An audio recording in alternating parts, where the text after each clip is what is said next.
नमस्कार मित्रांनो, travel with तुषारच्या या नवीन एपिसोडमध्ये आज आपण भेट देणार आहोत पाताली हनुमान मंदिराला। या मंदिराला लेटे हनुमान मंदिर असे सुद्धा म्हणतात। मंदाता पर्वताची परिक्रमा करत असताना गौरी सोमनाथ मंदिराच्या अगदी बाजूलाच हे पाताली हनुमान मंदिर आहे।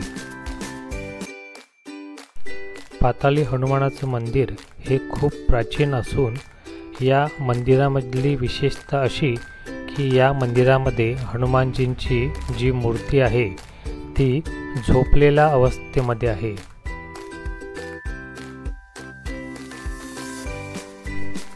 हनुमानजींच्या झोपलेल्या अवस्थेमध्ये असणाऱ्या भारतातील ठराविक 2 ते 3 मंदिरांपैकी पाताली हनुमान मंदिर हे एक आहे।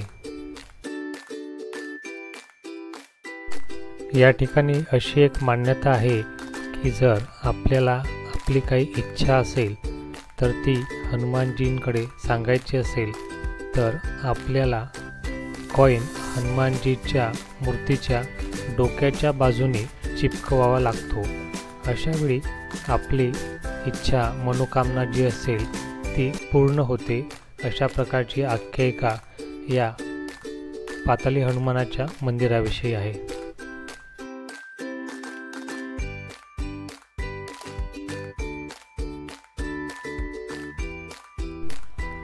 या ठिकाणी असणारी हनुमानजीची मूर्ती ही विश्वामधली सर्वात मोठी लेटलेल्या अवस्थेमध्ये असणारी मूर्ती आहे।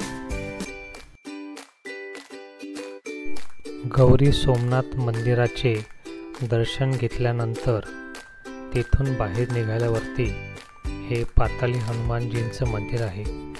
या मंदिरामधली मूर्ती खरंच खूप सुबक आणि मनमोहक आहे। अशा प्रकारची हनुमानजीची मूर्ती मी माझ्या आयुष्यामध्ये सर्वप्रथम पाहिली। बऱ्याच वेळपर्यंत या मूर्तीच्या बाजूला बसून हनुमान चालीसाचे पठण आम्ही सर्वांनी केले। आपण सर्वांनी हा व्हिडिओ इथपर्यंत संपूर्ण पाहिला त्याबद्दल आपले खूप खूप आभार। व्हिडिओ आवडला असेल तर लाईक करा, कमेंट करा, शेअर करा आणि यासारख्या अनेक व्हिडिओंना पाहण्यासाठी चॅनलला सबस्क्राईब करा। तसेच बेल नोटिफिकेशन ऑन करा म्हणजे येणारा प्रत्येक व्हिडिओची नोटिफिकेशन सर्वप्रथम आपल्यापर्यंत पोहोचेल। धन्यवाद।